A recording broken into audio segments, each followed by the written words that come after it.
must have. Can't see the clock, so Barry's just gonna keep me on task on the time, so. All right, is there any public comment?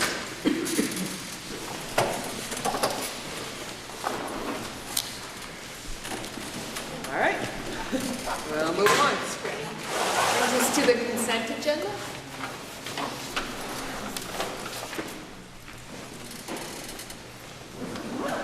I move we pass the consent agenda. All right, Elin, is there a second? I'll second. Louis? All right, all those in favor of approving the consent agenda, please say aye. Aye. Any opposed? Any abstention? Can you tell me who, I'm sorry. It was Elin and Louis. Thank you. Okay. Moving down to the report of the superintendent ends the discussion. I'll turn it over to Patrick. So just in terms of the process, we're at the point in the monitoring report process where local boards have had an opportunity, so that, I should back up, the Policy Governance Committee has had an opportunity to see this draft interpretation for the ends policy. Local boards have had an opportunity to see that and provide some feedback. And this is the opportunity now for this committee, the executive committee, to deem that as reasonable or not. So given what was presented, that's what we're looking for today from you all.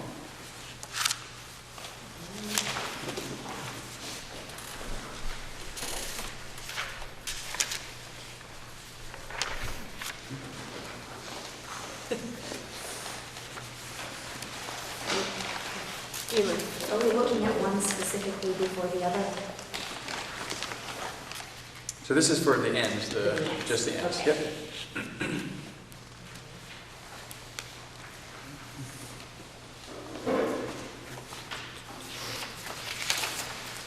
Okay. So I think this has been vetted through a number of different committees, and the feedback has been incorporated into the interpretation. I do see that there's a little bit of disconnect from the ends in the interpretation, but I think people feel like the interpretation is a good interpretation, and we'll have a better understanding of whether or not there's a disconnect when we actually see the report. So I feel comfortable with the interpretation and would support it. And I'm happy to make a motion with Brad. I'm maybe a little less comfortable with that disconnect. I am troubled by the, I guess, sort of the disparity in some of the terms. It seems like these could be a little better aligned, but I do very much support the interpretation. I think that was, as we've discussed a couple of times now, that it was a real breakthrough, if you will, to have interpretations and evidence associated with these very important, or our core ends. And so, to that degree, yes, for sure. But yes, you'd think that, they would align in terms of, main categories and whatnot. So I just think we have more discussion probably in the committee, about that, because I guess that would be our goal to perhaps align those a little bit better, or reword some of those to get the alignment. So that was my only comment. Anyone else? Mary Kay? I'm happy to make a motion to, for the executive committee to accept the interpretation, the form interpretation. Okay, is there a second? Elin, I'll second it. Any further discussion? Are we discussing this SBAC preview, evidence preview, or not? That's not, it was included in the packet. That's separate from the ends. I understood, but is that on the agenda? I can help clarify if you'd like. Last spring, when we presented the core subjects monitoring report, I expressed to the boards that the standardized testing data for both the SBAC, ELA, and math and the science NECAP data would not be available until the fall. At the Policy and Governance Committee meeting, we discussed that we wouldn't need a full monitoring report to be put back to the boards in the fall, but just to provide that data as an incidental memo in your packets. So the SBAC data was included, and then in tonight's packet, you should have the science NECAP data. It's meant to be an FYI. Okay, so are we discussing this separate from the motion that's currently on the I floor? think so. Is there anyone else on the executive committee that has any other discussion? Because I just want to take a check around the room and see if other board members have comments. Do any other board members have comments around the interpretation, the ends?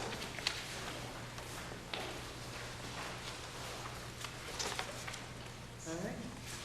So the motion is to accept the form presented as reasonable for the interpretations.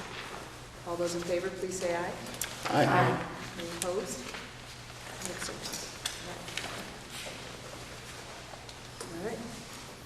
You want to take the next step?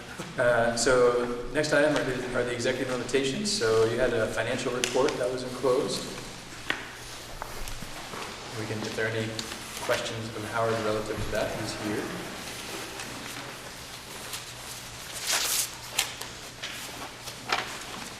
Hearing none, there's also a food service enclosure, an RBO update enclosure, and a strategic planning presentation enclosure.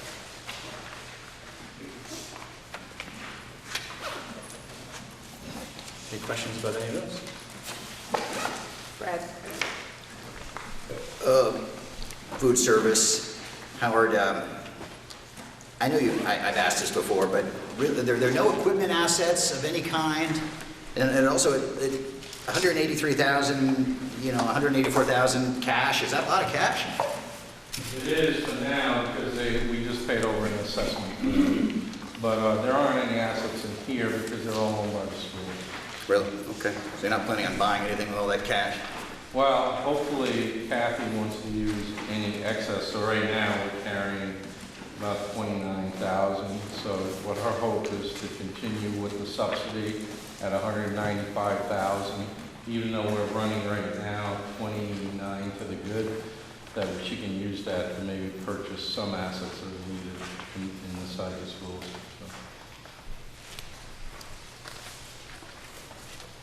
Okay, thanks. Anyone else? Ely? I think it's important that we just touch on the RBO meeting to make sure that there's an understanding that the 27th, we went to the weekend, met, and that we made a decision. I don't know if somebody else wants to speak to it, because I wasn't prepared to. But it seemed like it was such an important thing that we did with the 27th. We went on that weekend, and that work that happened was truly important, and we all recognize that, and we're all committed to continuing that work, even if it has a slightly different name or it looks a little bit different. So, as we're talking about that the RBO committees and some of the work we're doing turning into something else, that everybody's committed to continuing that same path that we started on at the RBO weekend last year. Brad? Sorry to ask all the questions, but to clarify, so are the 10 committees kind of rolled into one direction now within strategic initiative planning? That wasn't clear to me when I read the memo. Is that the gist of what has occurred? I think it's not clear what the strategic planning committees are going to be yet, but there is an assumption that they will all fit in there somewhere. Most of the RBO committees are very systems oriented. They're more about, because it was management, worker relationship. It was more about our relationships with each other and less about students. The strategic plan will be a lot more about students, but there will be systems in that too, and those same issues are still there. For me, when I think about it, there's a lot of work that needs to happen, identified through the RVO process, and that work, we still know that needs to be done, and so the work would become part of the strategic plan, probably. In addition to the work that was identified that needs to happen, there was some skill development in ways in which people can work well together. And so the intent is to harness that learning as well in the strategic planning process, and really growing it from the systems work that was identified essentially through the RVO work, and include that kind of working together for things that are much more student-oriented and student outcome-oriented. Mary Kate? This is on another subject, so if there's anything else more on the RVO, I'll wait. Are there any comments or questions from other board members around the RVO update? So this is on financial report, support to the board. We've had a lot of discussion about the assessment and how to allocate the various assessments, and I know the supervisory office was going to get some information on that. I was just looking for an update on that. Howard and I talked briefly about this today.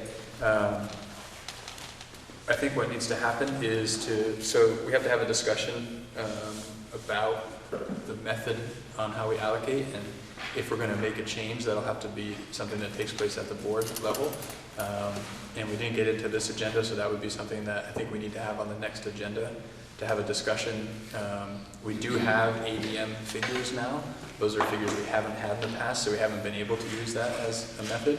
That's now a method that's an option to us, and that would be part of the discussion that we would have.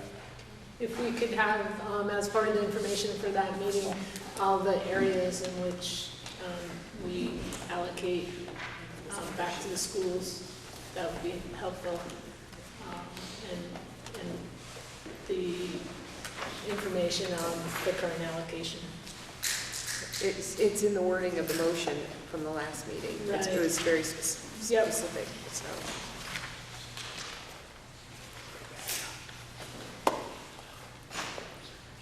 So no need to make a new motion.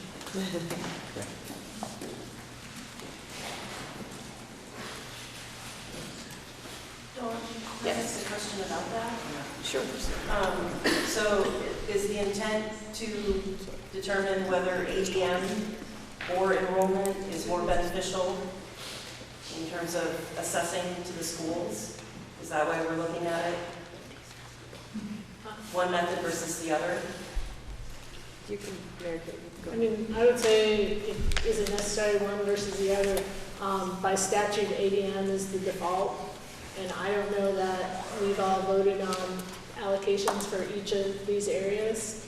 In particular, I know transportation last year, we did vote last year just to add whatever was in our budget for transportation to go to the SU, so that wasn't by ADM last year, so we need to make a vote on that for transportation to decide how we're going to do that, allocate that this year. And I think it makes sense to kind of look at everything, because I'm not sure that to the extent that we have had votes on the past on everything, and to the extent we have had votes, I think we voted for ADM, but we haven't been using ADM. We've been using per pupil for a particular date of enrollment.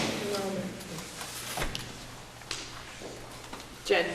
I also think it's really important that we address the transportation change sooner rather than later. I realize we're not doing it next month, but I know we have historically seen budget impact whenever we change that assessment model. So when we move from a direct pass-through of those transportation costs, I expect that some budgets will see that transportation amount go up, and some will see it go down. Of course, if we do move towards unification, this question of how we assess things will be less important for the following year. But we want to make sure we don't create any significant effects for anyone in the Rebecca? Don, we had asked, or the board, I thought, had asked last time for a summary of all the models. Do we have an estimate of when that might be available? Summary of, Which current? So at the last meeting, to list all the items that require an assessment measurement and how they are currently assessed for future discussion, which is wondering if there's a timeline on that information. Right, I was just curious what the timeline was on that. that's certain, we can have that ready for the next board packet. Because that would seem to help this discussion. Mhm. Yeah, we can include that in the next board packet. And since we have this year's ADM, then we can apply something to that that's real now to give you a sense of what the differences would be. That would be helpful, thank you. Benita? Oh, okay. Nancy? I don't know if it's the right time to ask this, but while we were on the topic of transportation, I think it would be very interesting and important to know about how the consolidation of transportation, the state mandated consolidation, is how the costs are changing given that change. And so I'm hoping you might be able to, either for local board meetings or for the executive committee, be able to have that information as well. I'm just one person asking, so I don't know if you need your board to ask for that as a group, or whether that's something we should ask for at our local board meetings. But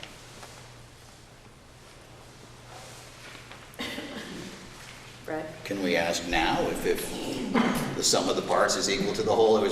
I didn't think there was a cost driver involved with the consolidated budget. Is there? I couldn't say with any certainty if there have been cost benefits to that. I don't know if Howard has that information off the top of his head.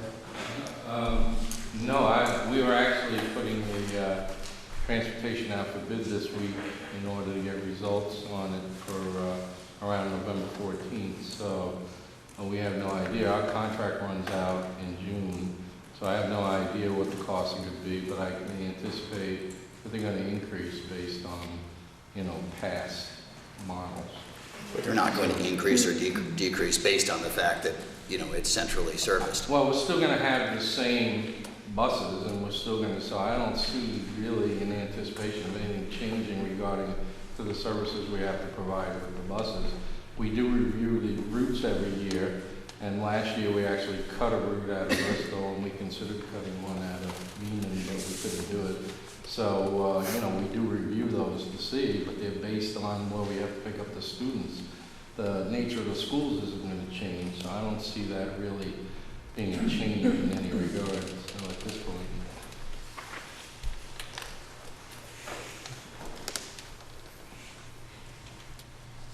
Okay. Any other questions? All right. So item E is, there's a couple of additional interpretations for your review. So 2.4 and 2.8, similar to the ends policies that we talked about earlier, just looking for acceptance from this board, recognizing those as reasonable, hopefully, or not, and that would be good feedback.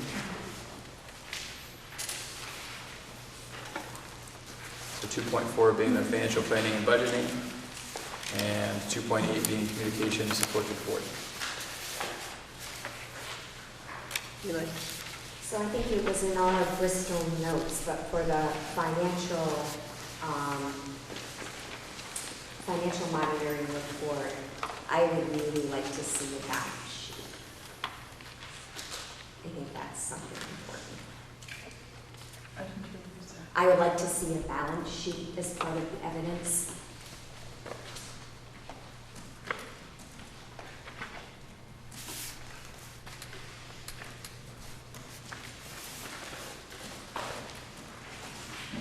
Does anyone else have any other feedback?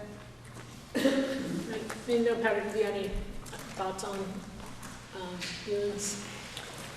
Yeah, so I saw that in the feedback from the Bristol minutes, and Howard and I talked about the balance sheet as possible evidence, and I can't recall the specifics of the conversation we had when I was inquiring about a balance sheet and what you were referencing with that. Anything ringing a bell, Howard? I remember discussing it, and for some reason it didn't make sense to include that there. The balance sheet is not stock in our IB program, and so it's nothing that we have to work on in order to develop. We did develop statement activities that we brought out last time. We had some response to that. We feel that we've corrected some of those responses. You'll see it this month, but we would have to work on that to develop that. It's going to take some time. So, but it is in our path to develop it. It just takes time. It took a lot of time to develop a statement of activities, so we can do a balance sheet. We should be able to get it, but it's going to take several months in order to develop it. So we can include that as I'm happy to include that as possible evidence, recognizing that maybe not for this very next report, but it's something we might need to build in, depending on the timeline to get that created. Brad? I guess I just have to echo that from a local board perspective. I think we've requested one, a year end or maybe once a year. I think it's incumbent upon any board to kind of take a look at some of their accounts. I mean, there are funds and, various accounts that a board should be made aware of, at least periodically. So I agree that a balance sheet would be nice periodically for those reasons.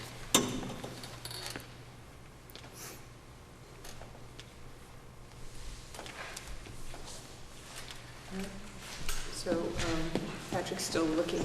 Oh, Benita. I'm curious about why a balance sheet feels important. A balance sheet seems kind of a strange. Well, I just thing to mentioned, think about from a school perspective to me.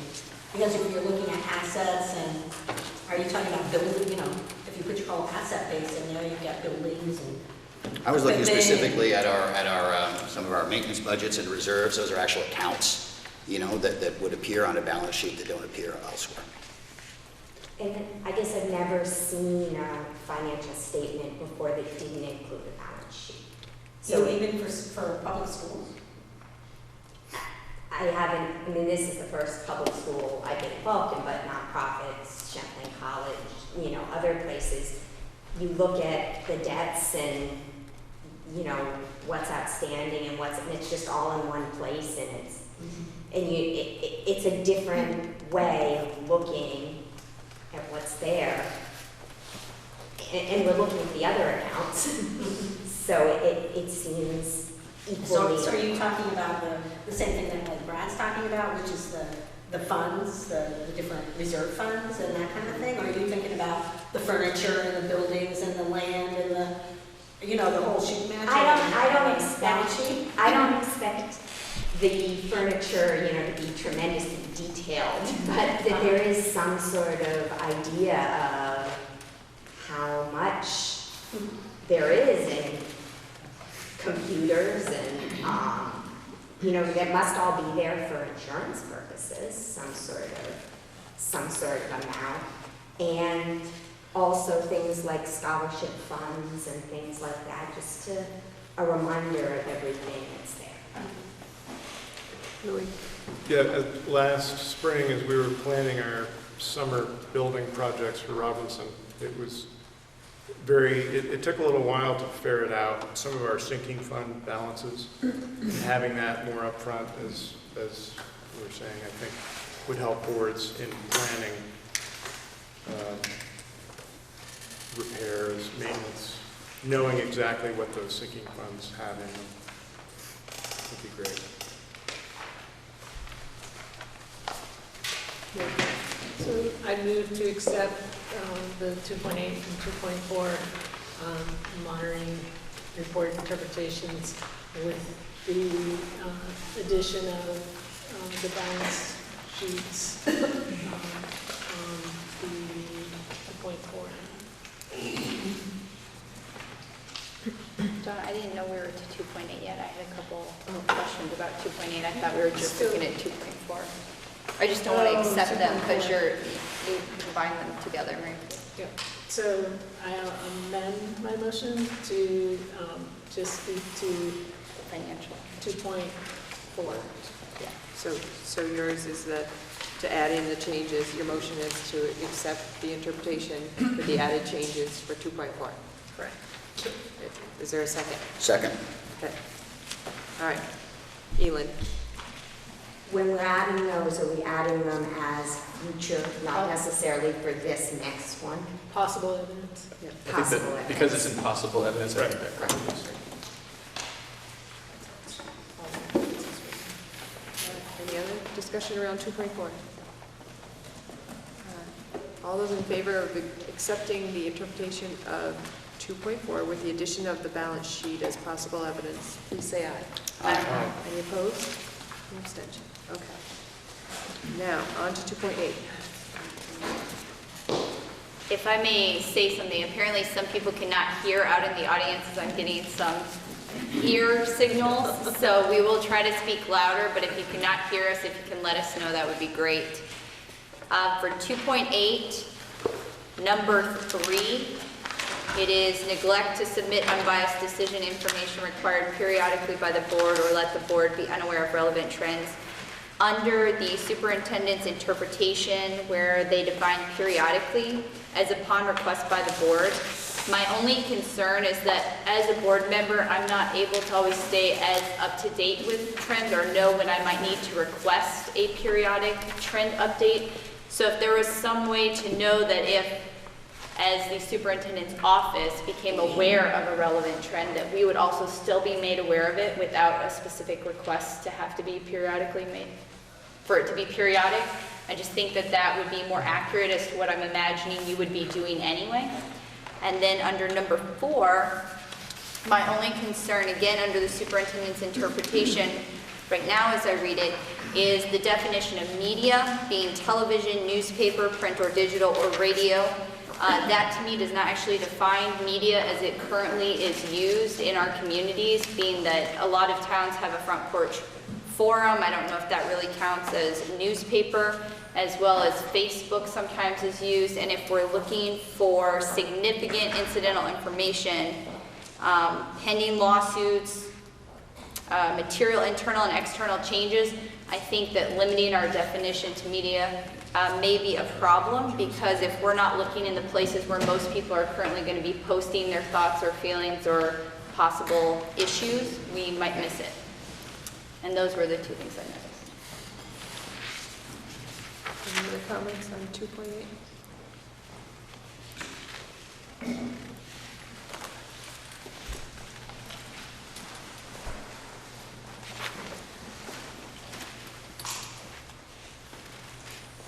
Just curious, do you have a suggestion for additional language that would capture what you're thinking of for media?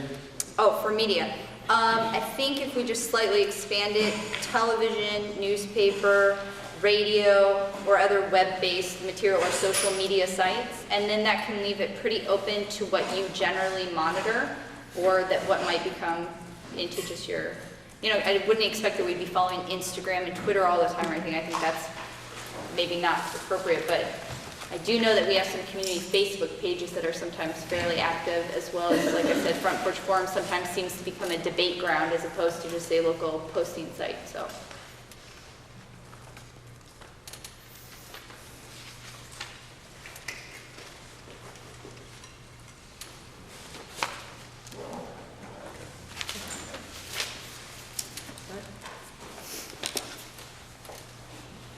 Any other? Somebody want to make a motion? Louis? A motion to accept this interpretation of 2.8, communication and support to the board.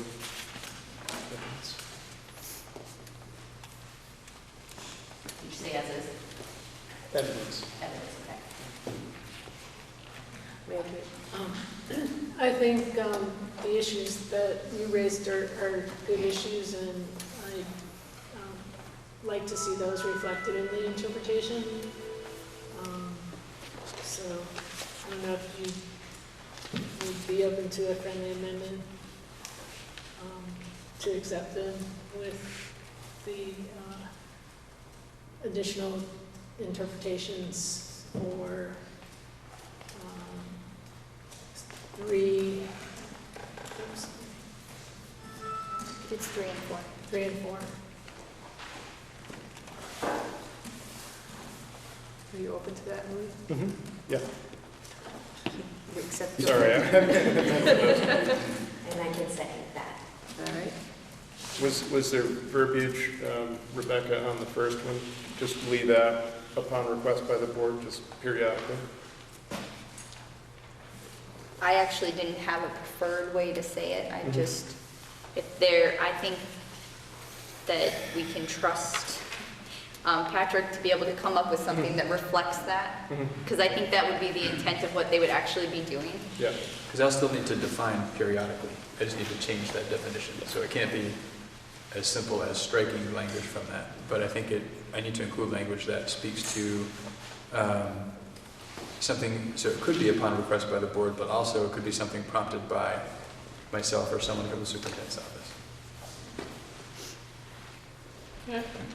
Okay. I think we did talk about that a little bit in the policy governance We did. committee, and I think part of that conversation was if there are things that the board needs to know relative to its work. Mary Kate, people can't hear you. We talked about that a little bit in the policy and governance committee, and part of that discussion was to the extent there are things that the board may need to know relative to its work, that would trigger reporting by the superintendent to the boards. Right. I mean, it's carving out a bit of an ambiguous position for the superintendent to anticipate what the board might request. And it just, I think it depends how far we go with that. That's, beginning to shift a mind reading burden on you to some degree, if you will, latitude, but.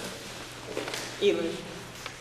I had started myself because that was the first thing I saw, but then when I got to 4, and it was let the board be unaware of any significant incidental information, I thought it was covered there. Because if something changes at the state level, we can't be unaware of that. So I was thinking it was there, but. Rebecca. I agree, but it's a sloppy definition, and we always, when we are first discussing things, are very clear about what everything means, and then 3 years down the road, when our positions have changed, and when somebody else goes back and look at it, that's where I tend to find the confusion to happen. So for me, if ambiguity is an issue, I would say that it can be prompted by a request by the board, something from the superintendent's office that they feel needs to come before the board, or at a minimum, quarterly or something, or triannually, and then you can just give us general, hey, nothing's new, or hey, there's a cool relevant trend, a 5-minute blip, if you will. And I don't think that would do us any harm as board members to occasionally or quarterly get a 2 or 5-minute blip about relevant trends. Blip, tweet, do we call it tweets now? I don't know. A blip. Blurb. Any other discussion? Sandy. So, being on the policy governance committee and looking at, a monitoring process, this assessment process that we went through, and we're at step 3, I just wanted to be clear for the motion that the executive committee is adopting the final framework, not necessarily specifically the reasonable interpretation. So I mean, by adopting the framework that the superintendent proposed, he could take into consideration the comments and then eventually produce what he finally makes as his monitoring report. Does that make sense? It's the language of how we're doing the reason, but just the motion was brought as accepting the reasonable interpretation. But I actually don't think that's our role as a board, is just adopting the framework and giving the superintendent the leeway to still do the work on what he actually does.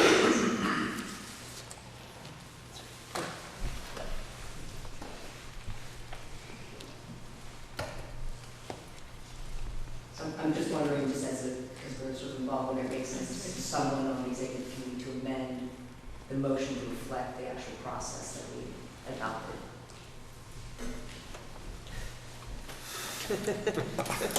I'm confused. So, we have that tracking, monitoring, report generation, and acceptance process. And through that, under that process, all those steps, we're at step 4 for this. And step 4 says the executive committee adopts the framework. And that's different than us adopting the reasonable interpretation, because under policy governance, reasonable interpretation belongs to the superintendent. And then when we get the report, if it's not reasonable at that point, then we get input on that. But under this process, it's just adopting the framework. So Are definitions part of the framework? Because that's how I read it, that these definitions were going to be included as part of each of the monitoring reports framework, not the actual substance that's put into it. I think the conversation about it is appropriate and correct. Oh, okay. I think, though, just the motion should say adopt the framework as opposed to adopting the interpretation. Thank you for the clarification. If I could just add to that, as a member of the Policy Governance Committee, that the framework really is in part defined as the draft interpretation using the language that's there, as well as the list of possible evidence. And the superintendent has all the latitude needed to adjust that list of evidence, to add to it in whatever way as new evidence becomes available. So, How do we reword that? all you have to do is say that you adopt the framework. You amend it to adopt the framework. But I would think it would be in light of comments, the discussion that we've had. We adopt the framework presented with the input of the discussion. So technically, I think you need to withdraw your first motion, and then, rather than amend on top of that, I think if you withdraw your first motion. All right, I'll withdraw the first motion. All right, and then go where you were going. Okay, well, I would propose a motion to accept the framework that has been outlined with the recommendations that the board has made. For item 3 and 4. Yeah.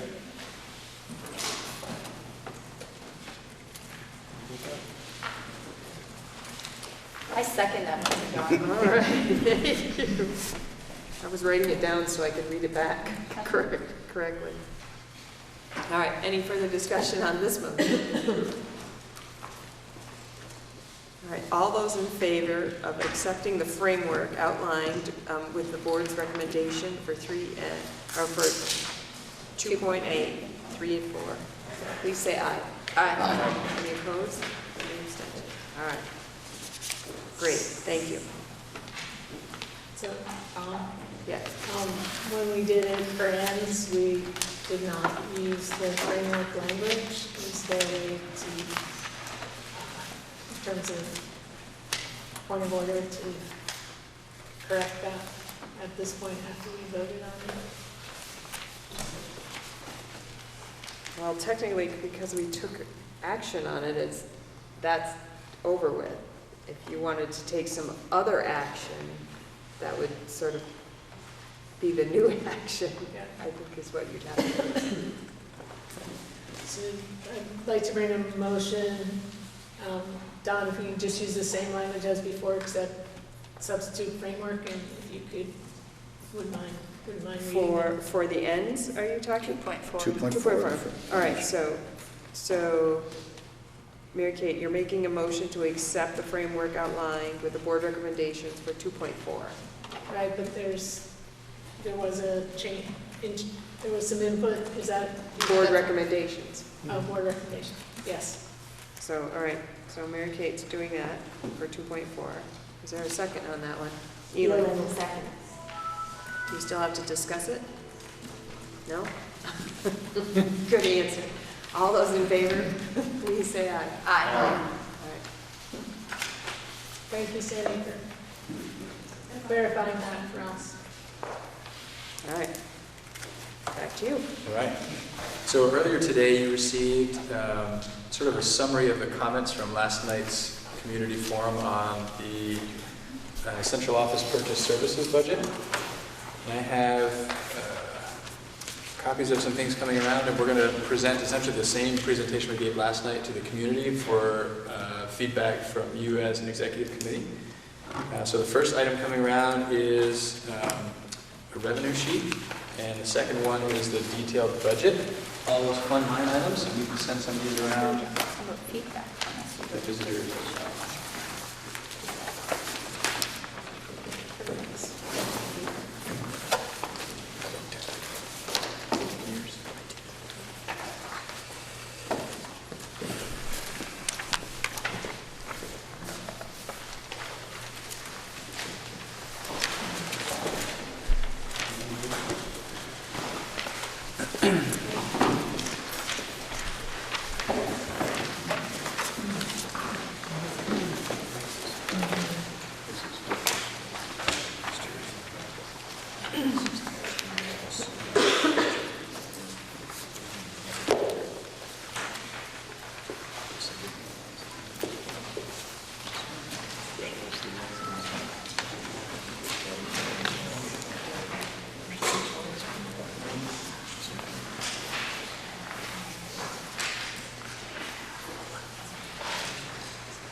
Okay.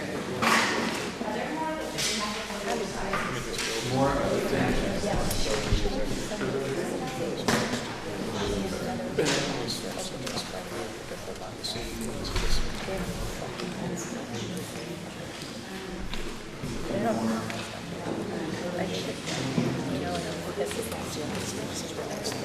So last night's presentation, the intended audience was our community, so community members, folks not necessarily well-versed in budget or necessarily used to looking at a quick packet of lots of little numbers. So we tried to bring that to a different perspective, a perspective where we could tell sort of the story of central office and the services that we provide. And that's really our take on this, is what we provide out of central office are services to schools to help meet the needs of students. And that's really the theme that you'll see running through the presentation. And the forum last night set a little bit of a purpose, which the purpose was for the community to hear a little bit about the thinking that has gone into the draft that we presented here tonight, and also to get some feedback from the community about what they heard relative to some of the things that we currently provide for services, what we hope to provide for services, and the financial impact on that. The intent being to provide you as the executive committee tonight with input from the very beginning of this conversation around the central office purchase services budget to be informed by those folks that you're representing. The community turnout was relatively small, but we had a decent showing of board members last night. So that produced somewhere around, I don't know, a dozen or so exit tickets from that community forum that created the feedback that we got today in emails.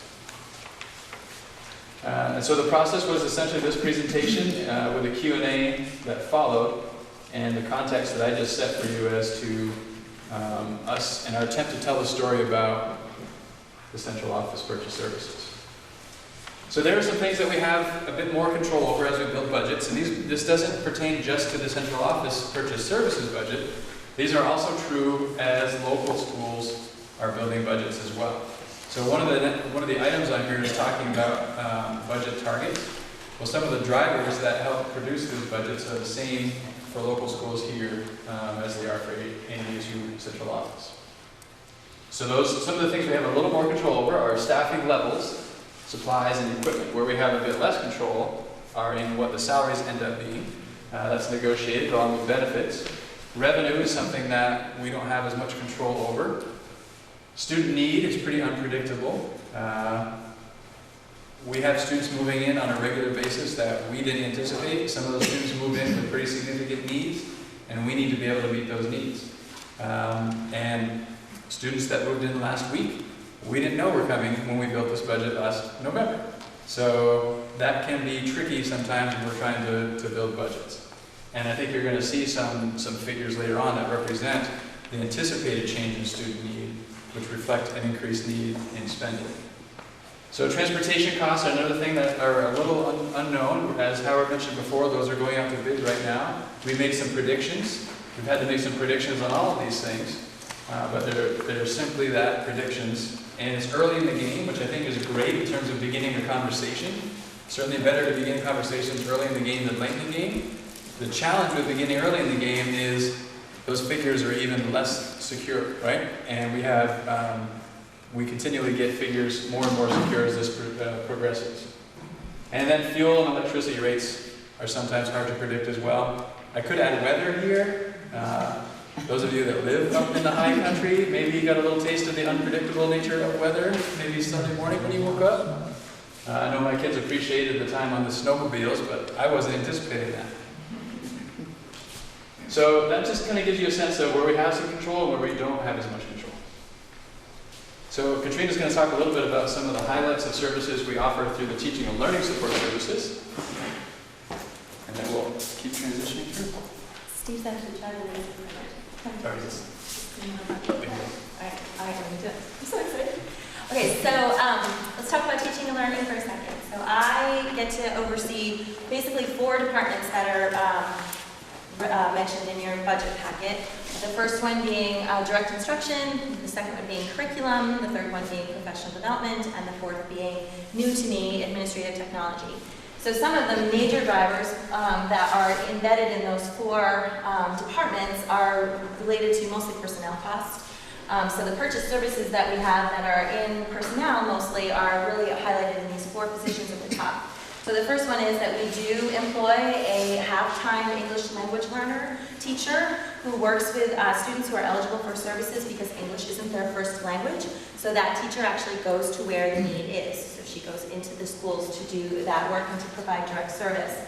We also employ a 0.1 or 10% responsive classroom trainer. This is somebody who is in this room, who is also on staff at Bristol Elementary School, so a portion of her time is actually our ability to have her affect support for all of our elementary schools around responsive classroom. We also have a full-time math coordinator who is now, this is her 3rd year working with us, working pre-K-12 in the SU. We also have an innovation coach. The innovation coach title is, let me explain it just a little bit as I've tried to there. So her work is really split into 3 different areas right now: technology integration, science coordination, and personalized learning. Part of the rationale for that change in that position, that's relatively new just in the last 2 years, is because of the skill set of the actual person. I might have bit off a little too much that we can chew, though. It's a lot to ask of one sole person to be working in all 3 of those areas. So Caroline is unbelievably skilled and working super hard in all of our buildings, and we have to think about where we can prioritize that work moving forward. As I said, this is the 2nd year that she's been doing that work. Now, one of the departments that I oversee is technology services. That's new. It used to come under fiscal oversight. It still will for the fiscal portion, but we're going to try to make some more connections to how the equipment that we've managed to attain and the new maintenance schedule that we're on, what is the outcome for kids? What is the impact on technology use on our teaching and learning? So by having our 2 departments kind of come together that way, we'll more easily be able to do some work connecting this role for the innovation coach with the IT services. So that's really new. It's early in the school year, but those conversations have already started, which is exciting. I noted the expanded learning program, not because it has a place in the budget, it's actually housed in school local budgets, but because I do oversee the grants that help support that program, and there are often more than 7 funding sources to help our after-school and summer programs fly in our elementary schools. It's growing and it's exciting and there's a huge benefit to kids, so I want to make sure that I note it as often as I can. Some of you have direct experience with the things that we're trying to do to enrich and support academic growth outside of the traditional school day for our kids. So the expanded learning program is another area that I spend a lot of time supporting. And then the grant management. So it's not just the grants that are supported with ELP, but also with a lot of the personnel costs. These 2 positions, the math coordinator and the innovation coach, are both partially funded by grants. Actually, so is the responsive classroom position.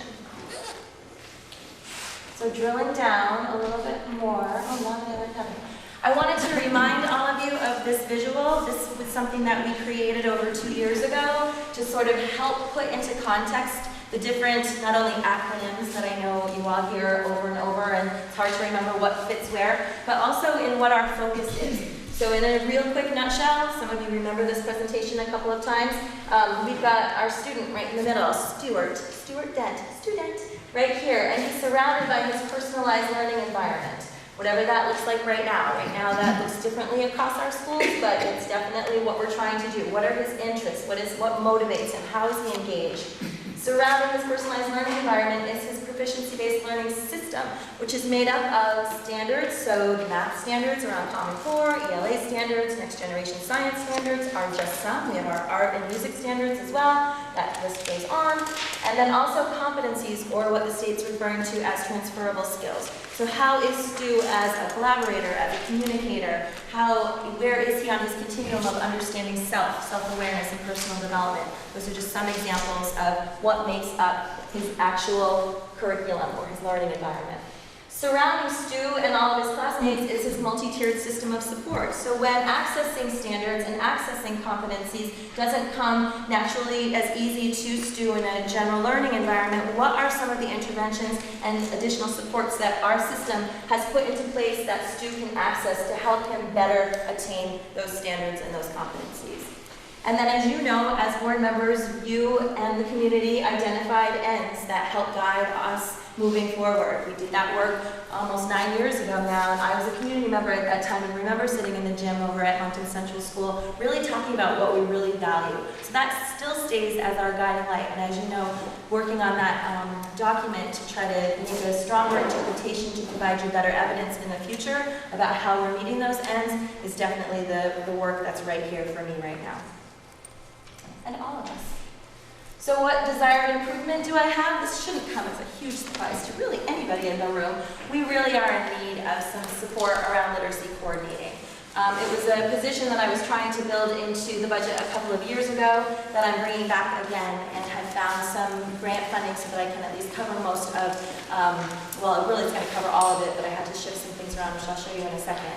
But having that literacy coordinator be working side by side with the work that our math coordinator has been doing around assessment alignment, assessment literacy, program alignment, supporting the interventionists and the coaches that are in schools already, having some of those crosstalks between not only the elementary schools but from 6th to 7th grade, we're already seeing the benefits of having that math coordination and that expert really working at that level, at that brain size right now, just in the last 3 years.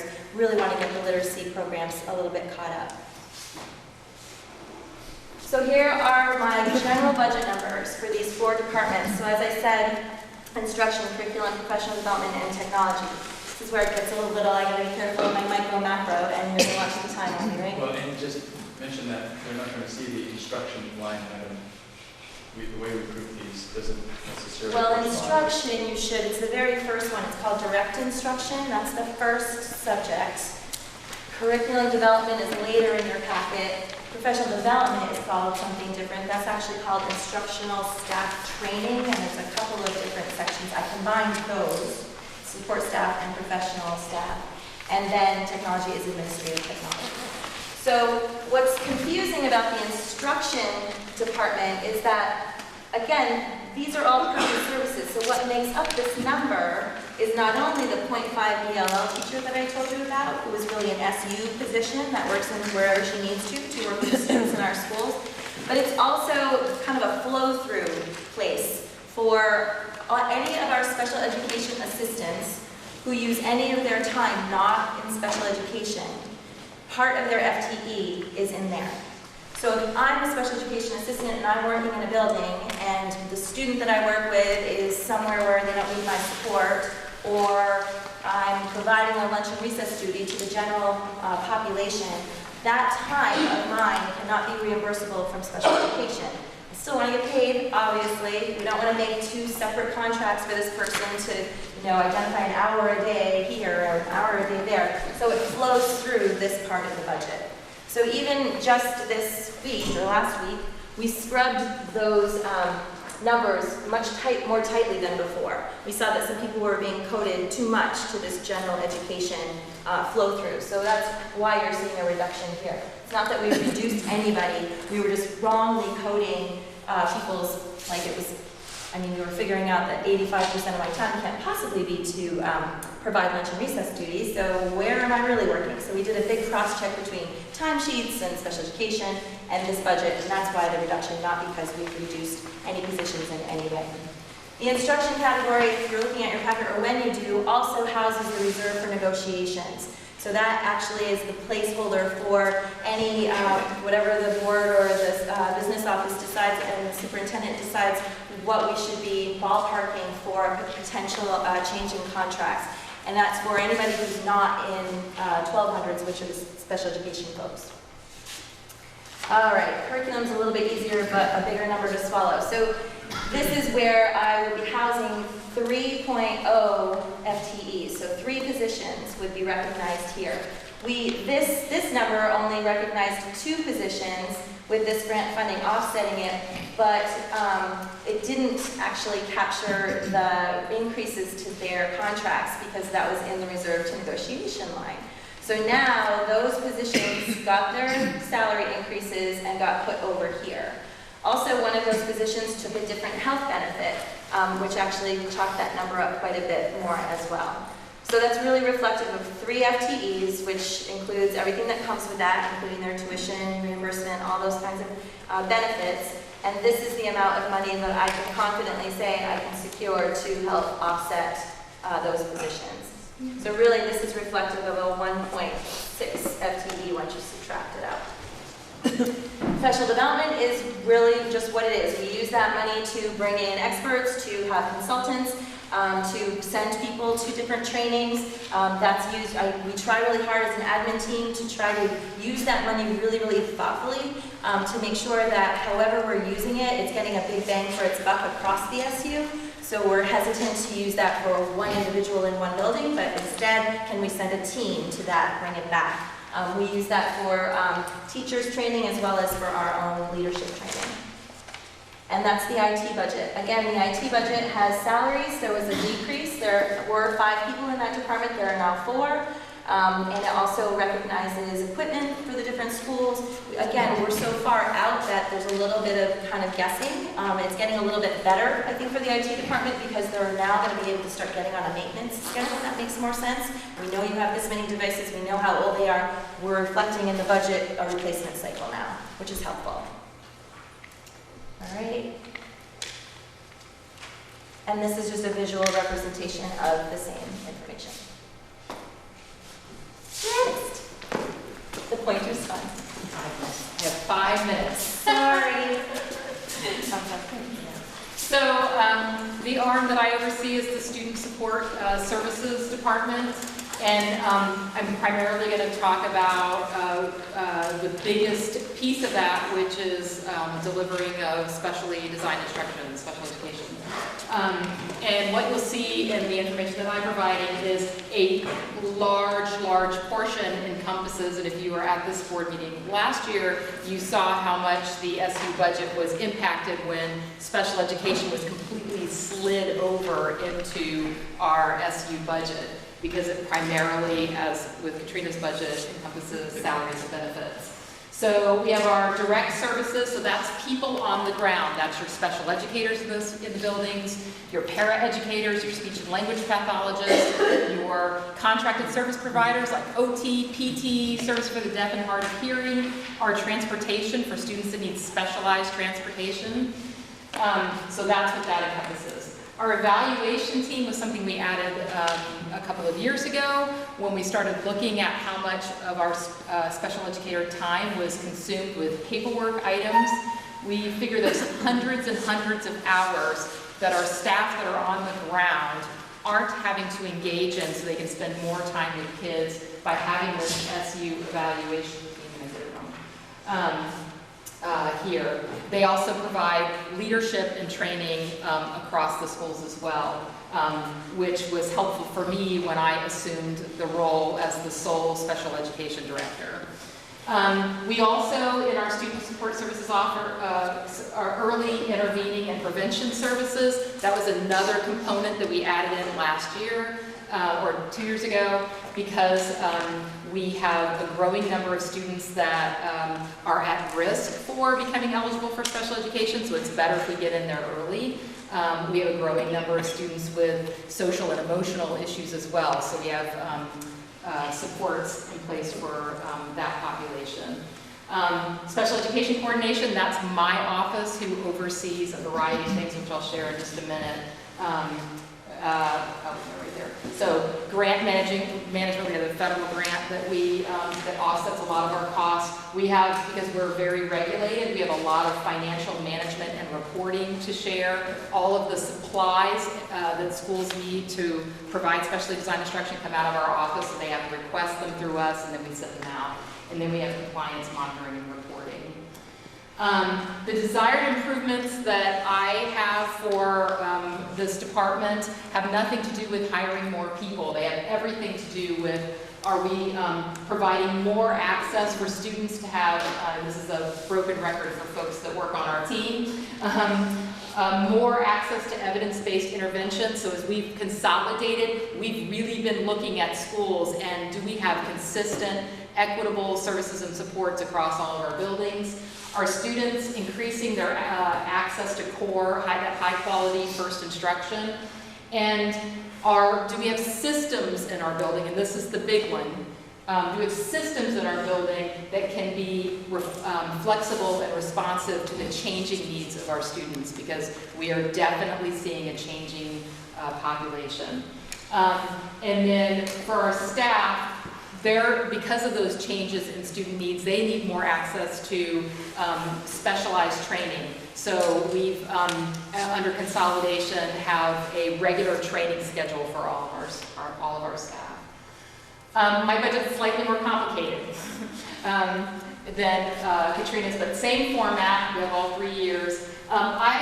If you look through this budget, we sort of clump them into those 4 major areas: direct services, eval team, SPED coordination, early intervention, and prevention. What's different from my budget than Katrina's is that, same thing though, I have grant funding that offsets cost, but what's different is that in special education, you've probably heard this, that our state has a reimbursement model. So about 56% of our costs are reimbursed to us because the state realizes that providing students with special needs, specialized programming can be costly. So what you see is at the second to the last row here, this is the anticipated reimbursement rate that we expect from all of these costs that offsets the assessments between the reimbursement rate and our federal grants, that offsets the amount that we anticipate having budgeted. So just really quickly, things that look a little funny here. So for example, in FY16, our direct services are higher than we anticipated them being in the current year. That's because we were looking at places that we could be more efficient. But as Patrick mentioned at the beginning of this presentation, we can't often anticipate the students that arrive on our doorsteps that we need to serve. So we're already seeing those shifts. There were a couple of other shifts that I've noticed, things like changes in those benefits. We've moved some staffing around to sort of make sense. I won't get into the weeds in that too much. People probably have questions about it later. But this last slide, I think this is a really helpful visual for everyone. As I mentioned earlier, these direct services, these are the folks on the ground. You can see the largest portion of the student support services is what is being requested from schools to address the needs in their building. All right.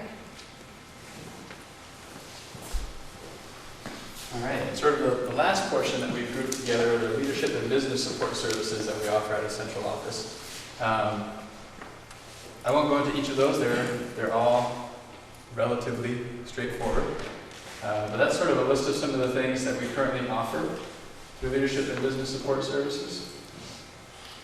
Some of the things that we're working on that you're all mostly aware of, strategic planning is alive and well. We just had a meeting prior to this meeting with some board members interested in working on looking at the visioning and work there. We're currently working on some internal process efficiencies, just looking at how do we engage in some of the work we do now, and are there ways to make that more efficient, or is there at least a way to bring that all to the same place so that everyone knows what those processes are and can be following them.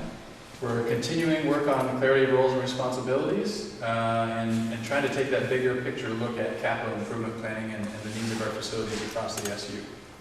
So that's some work that's happening for those desired improvements. So again, we kind of group these into some light areas. Office of the Superintendent, legal audit, board stuff, but business office, transportation and health services.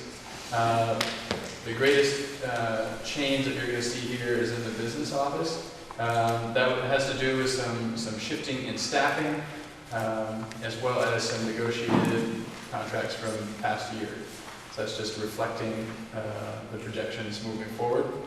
And we do have this figure now includes all of the salary of the assistant superintendent. Previously, it had not.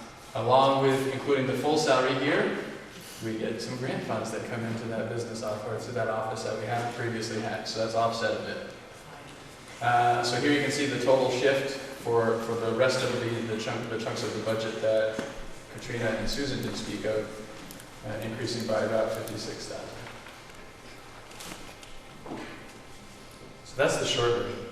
You have all the detail in your hands in the budget packets. But I think at this point, I'd like to turn it over back to the board for any clarifying questions, feedback. Because what we'll need to do now is be able to take a look at this and make any adjustments for next meeting. I'll keep the clicker in case we need to go back to any slides. So, report on our local budgets. One of the things we look at is our monitoring reports and our ends policies, and look at our budgets in terms of how it relates to monitoring reports and ends. And I'd love to see in this budget, for an example, Katrina's been looking to get a literacy coach for some time, and that's something in the budget, halftime literacy coach. We also got the Smarter Balance assessment, additional information, supplement to the monitoring report tonight. I'd love to understand how these investments we're making at the supervisory union relate to the monitoring reports and our ends. I know this is sort of new at this level, and as more items are moved to the supervisory union, I think it's more appropriate. When it was just administrative decisions or administrative functions relating to the ends, maybe wasn't as much of a concern. But when we start looking at literacy coaches and those sorts of investments, and now that SPED is all in the SU budget, I just think if we can think about this budget, and I expect you guys did think about it in those ways, but if you, to share that with us, that'd be great. Brad? I'll be quick. I wasn't able to attend last night, so I'm kind of seeing these numbers for the first time, and, 6.5%, 521,000 is a lot of money. And, the 3 presentations we saw there maybe added up to 379 or something in new money there. Obviously, there's more. I just wondered what the next step is as far as fleshing out some of these details before this full SU or the EC, or what's the plan to kind of look at these. I did have a question for Susan on, in terms of sped growth, exactly what that means in terms of participants. If it truly is growing. It's been 3 years now, and since centralization. We keep talking about capturing some efficiencies and whatnot, wondering when that's, going to happen, how has it happened, and what you mean by growth. Where are you growing exactly? Are there more kids? I didn't think there were. So anyway, more details. I'm told we don't have a lot of time, but so when will there be more time, I guess? I'm available, whenever. But So I agree with Brad, like there are a lot of things that we may want to discuss, but unfortunately with the amount of time we're given on our schedule and then a board meeting following this, it feels very pressed to have this conversation that apparently is going to be very important to how we're moving ahead fiscally. And so it seems like either going forward with our carousel meetings, we need to be more cognizant of how long this meeting is going to actually take so that we can fully do it correctly and have time for these discussions, or we need to know when we can have time for these discussions without me nudging Brad that we're already, 15, 20 minutes behind. We haven't even gotten down to report of the board, and we still have a whole nother set of board meetings after this. And I think that's Brad's concern, is when will we have the time to have this discussion at length without delaying all of our other meetings right after this?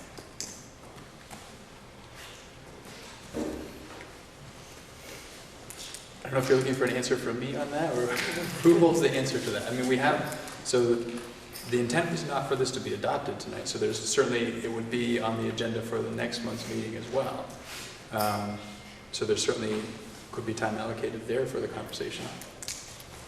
Would it be helpful, Dawn, if people provided some of their questions maybe in advance so that the superintendent could see where the most interest lies and be prepared to have some of that information available? I know we're not allowed to have discussions via email, but if they're directed singularly, then if Howard has to look things up, or if Patrick needs to group some of them and know that a large focus is going to be in one area, it would seem that that would help facilitate a efficiency with our time once we get here to discuss it. Absolutely, sure. People can send me their questions, comments directly, and then I can work with folks from there. And then there would be a sort of communication back to this group about what the questions were. Yeah, we'd have to think about how to organize that for the next meeting, but we'd at least be prepared with the information to address the questions at the next meeting. And I know we go through this every year, but and obviously we're not adopting tonight, but what is the target date for adoption in the context of the local board budget development calendar? So the goal, and it can be shifted, but the budget development calendar, the plan was, I think, for this to be adopted at the next meeting so that it could inform the building of the local budgets. But we can take a look at that calendar and see if we can push that back another month so that we can have a conversation next month and then hopefully adopt the following.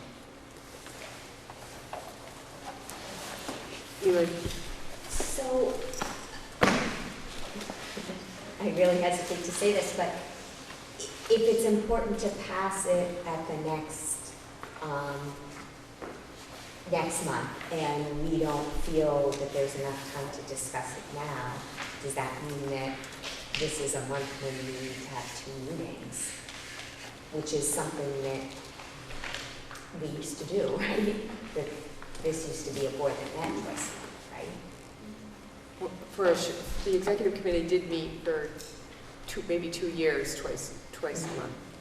But towards the end, one meeting really covered it, and we were able to go without the second meeting. So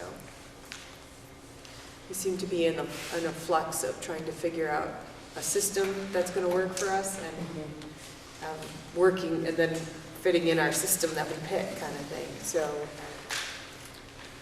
Right, but this committee doesn't approve the SU budget, the SU board approves the budget. So, you know, I mean, if I went to my local board with a 6.5%, you know, to my taxpayers, that's a fair chunk of change. We need to talk about that. So I think we, you know, do need to have a pretty fleshed out meeting before adoption.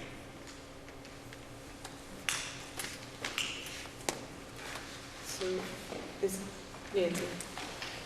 Do we have a Sandra? Well, it just, in last night's information meeting, which was the presentation was very similar, but we didn't have this information and didn't have sort of the bottom line increase, which ideally would have been great to have at that meeting, just to, as a heads up. Because that's where the eyes end up going, to that bottom line increase. And I agree, I think another meeting seems like it would be important to get a little bit more familiarity and confidence in what's driving this and, you know, how we can explain this increase. Mary Kate? I know transportation has been shifted.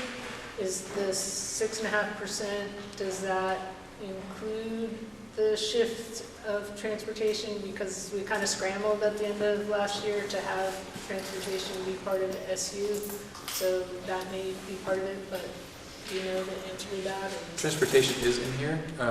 Was it in there? I'm just doing comparable to last year. Was it in there last? No, it is. It was. Yeah. It'll be off it. It was the FY16 that it was not in there.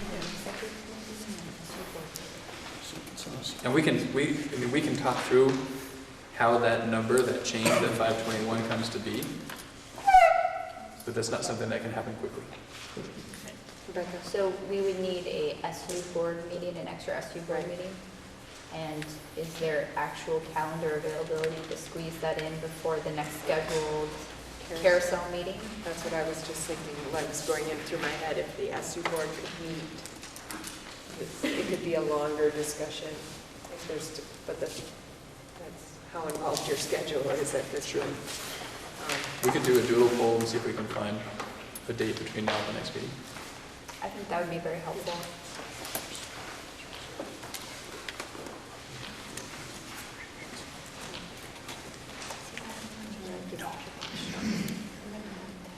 So, Patrick, I'm wondering if we could have an SU meeting, in theory, that group could help set the budget targets. Well, the target you're looking for as far as... From the locals? So the intent with the budget target conversation, so I guess if we're comfortable with F, I think G is a very quick item. So for budget targets, so Howard and I have been discussing, the intent is to try and have local boards give principals some direction on budget targets so they can begin building a draft budget to share. And that takes some time. Howard and I have had some conversations around being able to provide information and some direction to local boards on that. So Howard and I are going to be coming around as a duo to each local board to have that conversation and try and provide information to help boards set a budget target for principals to begin to build for. I just wanted to get that out to everybody in the same spot. That's why that's on here for this agenda. So H is a little bit of a different story. So the career change incentive. So this has to be. Jen? I wasn't sure if it was relative to the budget targets though, so I didn't want to move to the next. Oh, if you're moving to that, I have a suggestion for when we have an SU board meeting talking about the detailed budget. Do you want me to share that now? I thought we did. Okay. So I always find the detailed budget really hard to understand because staff move from line to line from year to year. So it looks like there's a big increase in one section and a big decrease. And so it would be incredibly helpful if there could be some sort of summary of that explains that. So if it's that this salary just went over here now, it's not that, you know, we have an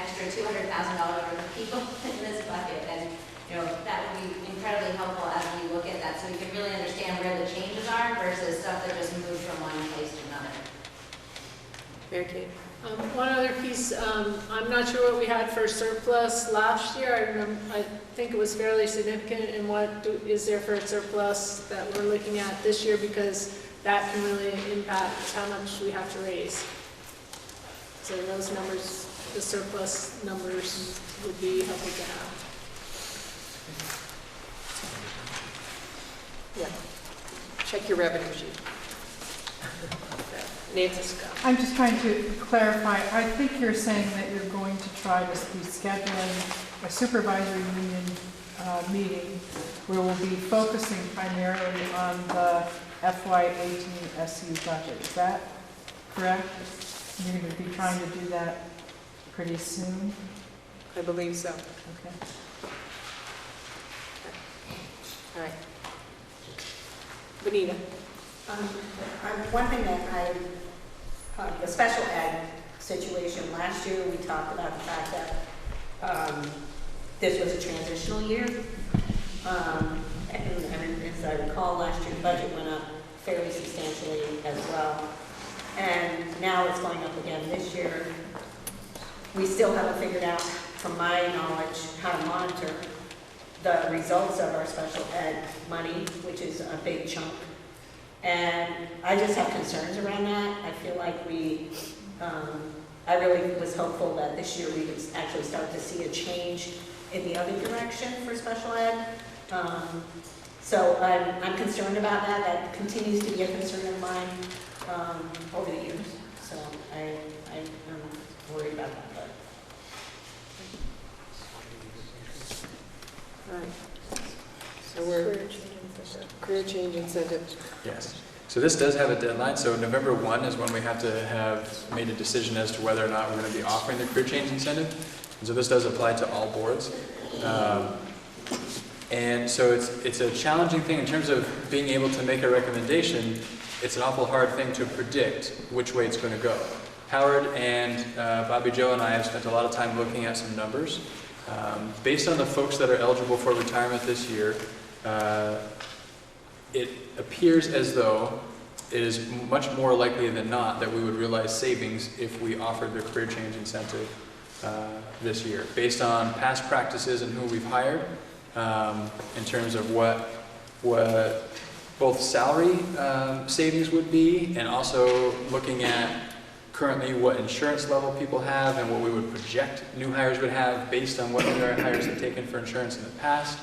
Looking at all those factors, it appears as though there would be some savings. Howard, you have, I think, some more details on the sheets there. I don't know how detailed we want to get in this, but I think the recommendation would be that we offer some number of slots for the career change incentive. You want to speak a little bit to that, Howard? The problem we run into is one of the things is the budget for this, because the only thing that could really hurt us is somebody switching from single to family or from buyout to family. So those do have an impact on the numbers. The problem is we don't know under the current contract who's going to utilize this until February 1st. That becomes a budgetary problem because by then most of the budgets have been passed and we have no reflection to be able to put that in. So if it does go up, right, we have difficulty trying to provide that in the budget. That's the only caveat I see. We do have a number of people that do qualify that have two-person and family. So if they already had family and we're going to switch out family for family, then there probably will be a savings there. But if it's a buyout or a single, it could create a little bit of a difference there. So it's sort of trying to predict. You don't know who's going to option them out and who's going to decide that they're going to try to do this. So it's difficult to budget. That's the only issue I have with it. I feel that maybe going forward, if we could move the date going forward to an earlier date so we could budget for these things, it would be a lot easier to handle. I don't know how the union will, deal with this contract change, but it does make sense to try to mirror what the budget is in relation to what you're offering. Any one that would come down in February we would have to deal with those issues in 17, 18 without knowing that until February, and the budget's already passed. So that's my rubber with this. Otherwise, you know, I look at the numbers, and, you know, people that have family and two-person, we probably can have a reasonable savings on that. What percentage of the current folks eligible for retirement have It's, family? it was, we looked at it, it's 48, 48, and 4, so 48% of the people have family coverage and 48% of the people have family coverage. So that's why we thought that when we assessed it, that maybe we would have a savings, but, you know, because the health insurance wouldn't have a big impact. But we really don't know who's going to choose this. So, you know, it's sort of a difficult thing, and by having to wait till February to find out, I'm a little cautious about it. But, you know, we did discuss it, and we felt that, you know, if it went our way, we could have some savings with it. Very good. Ed? Okay, so which, we're talking about extending this career incentive to whom? To all the boards? I mean, I thought this was a decision made at the local boards, right? So what are we talking about here tonight? But there are SU employees. So you're talking about SU employees? So SU employees as well as the local boards. All right, my follow-up is the potential savings you see would be in this budget? Would be in FAT? Yeah. We just won't be able to build them into this budget because we won't know until after this budget's been adopted. And you don't have it built into these numbers right now? Correct. We couldn't do that. Okay, thank you. Mary Kate?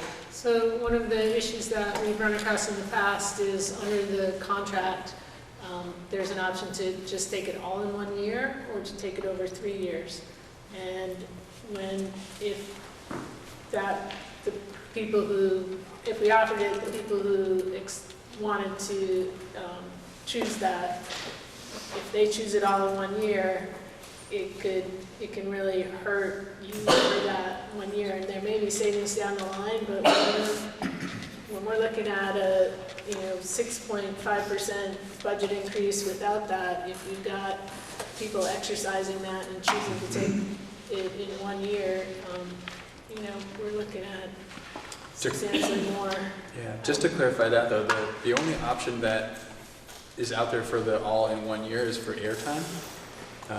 So people can purchase airtime in the state teachers retirement system for years they haven't worked to be able to realize the full benefits of retirement before they've actually worked enough years to realize those full benefits. In my history in 8 years as an administrator and offering similar options, I would say probably 95% conservatively, teachers don't choose airtime. They're choosing the cash buyout option essentially over the number of years. So that I think it's and again looking at the folks that are eligible, the vast majority of them have been working long enough that the airtime option doesn't really benefit them at all because they have enough years of service to realize the full retirement. So it is a risk because that's the danger. The two unknowns are who's going to take airtime and will they take all of their benefit in airtime, because the other option is if they only need 1 year, well that's not the whole benefit that they would get. So a portion of that would be go toward airtime and the difference would be paid out over 3 years. And the other unknown is the health insurance. Looking at where folks are positioned and taking making a prediction, and I think a pretty safe prediction, factoring in airtime and health insurance, it looks like things would go in our favor in both of those areas. But it is a hard thing. We can't say with any certainty that that's the case. It just looking at the numbers, who's eligible, what has our past hiring practice been, it looks like it would work.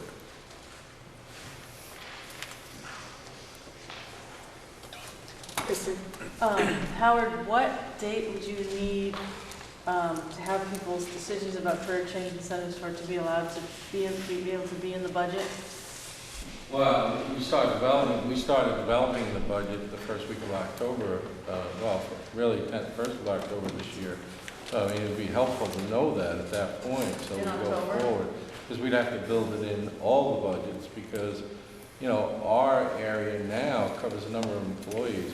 We have all Susan's employees in the SU now, so it doesn't not only does it impact the individual schools, but it impacts the SU significantly. Yeah.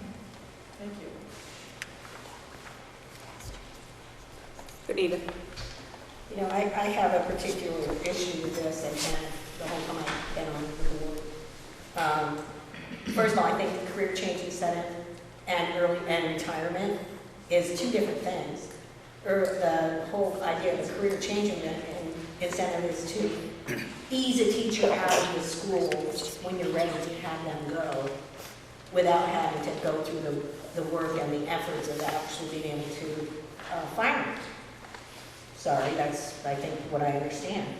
And then the early retirement is kind of the other thing, because then hopefully what the teachers do is they actually do retire. But what I hear happens all the time is they go get another job at another district and stay teaching. And so we're paying them to get out of our school, and then they go and get hired at another school. I just think it's kind of a crazy concept. It feels dangerous to me. And I'm curious if somebody is old enough to be able to retire, how they can have a family plan for insurance. So I find that confusing too. So I feel like there's a lot of issues around it that make me uncomfortable.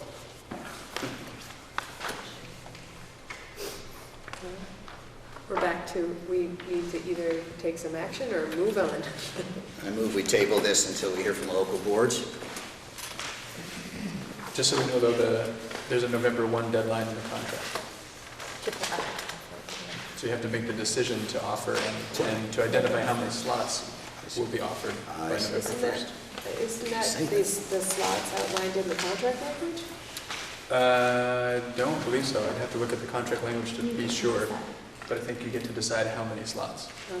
And then it's not as simple as we don't get to choose which teachers accept it. We identify a number of slots, and then it's by seniority as to which teachers can choose to fill those slots. I'll withdraw my motion. I just, do we need to have a conversation of whether, this board, don't we need to be consistent? Mayor Kate? We've done this in the past, and I would move that we instruct the superintendent to request an extension to the November 1st deadline so that we can consider this. I'll speak to it after, but that's the motion. I'll second that. All right, any further discussion? Mayor Kate? Yeah.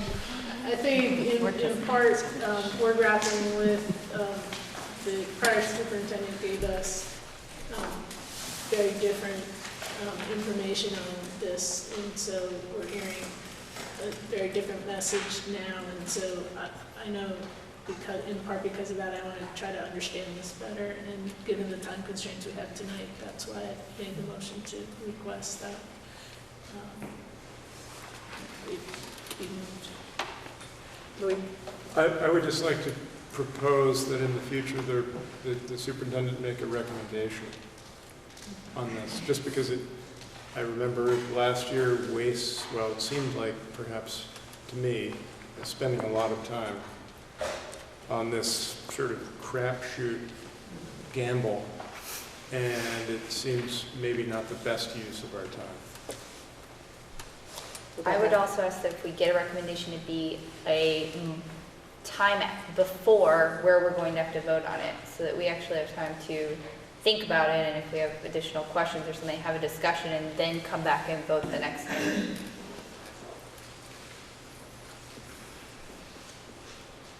Allison? If we take no action by November 1 and we haven't asked for the extension, what happens? That we don't offer any slots? Jen? So I believe last year the executive committee actually received some data analysis on the costs and possible savings. And I remember we discussed at length in Moncton, based on the data and the recommendations we got last year, why we chose not to offer. And so I would request that when this is considered, that there be data provided rather than just sort of a statement about it, but actual data that gives us some indication, realizing its projections and assumptions, Because I agree with what Mary Kate said, I feel like what we're hearing this year is very different than what we've heard in past years.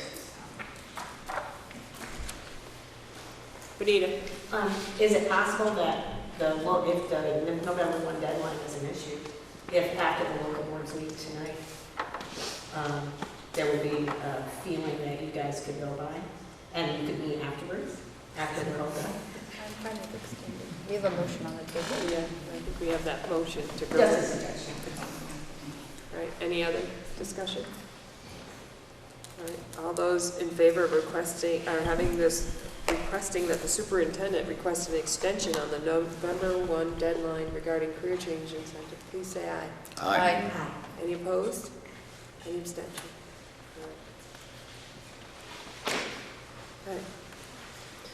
All right, that gets us up. So we're down to report of the board and the governance process. Most of that is all the updates that were included in your packet. So unless there's a burning question, I'm just gonna keep right on moving. Item D was 4.4, and I thought my printer just missed it, but I don't think that everybody got the copy of that work. So I'm gonna ask that that be tabled until the next meeting, because I don't believe everybody's had a chance to see 4.4. I looked in the last meeting and it didn't see the copy of it, and I thought maybe my printer did something funny again, but I'm not seeing 4.4. Yeah, no.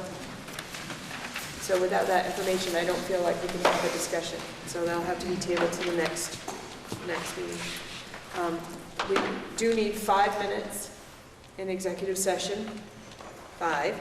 But before we go into that, I would just want to check in with the public to see if there's any further public comment on tonight's meeting. Andy?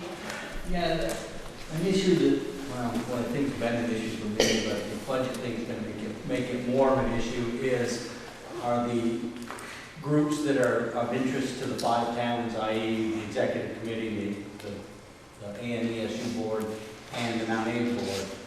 The way the carousel works, if you go to your local boards, you miss the Mount Aid board. And so there's it's enough of an issue, but when you get to the budget thing, you're going to miss a whole lot. So I think we need to think about how to deal with that issue, because we've effectively cut the public out of that process, and I don't think that's appropriate. Carousel format won't work, isn't going to happen for December and January when those budget conversations are really happening. Those will be in the local, in sort of the traditional format that they've been in the past, for that reason. Any other public comment? Do you have room assignments so that if people are in the community are going to sit? Troy has those. So I can give some directions for rooms. So Bristol and Beeman, if you go out that door, there's a classroom right there. Beeman's in that room. Bristol can be in that room. And if everyone else can come out this door, I'll just guide you to where you're going. Right. So, except Mount Aid will be here. Mount Aid will be here. Okay. So we are in need of an executive session. I'm asking board members to go ahead and stay. It is in regards to a legal matter. So under Title I PSA 313, it's a legal matter. Correspondence from our legal counsel. So I'll entertain a motion to go into executive session. I'll make that motion. All right, Louis? Louis, is there a second? Mary Kate? All right, and we'll invite Patrick to join us. And the rest can spread out. So all those in favor of going into executive session at 7:46 to discuss a legal matter, please say aye. Aye. Any opposed? Abstentions. All right.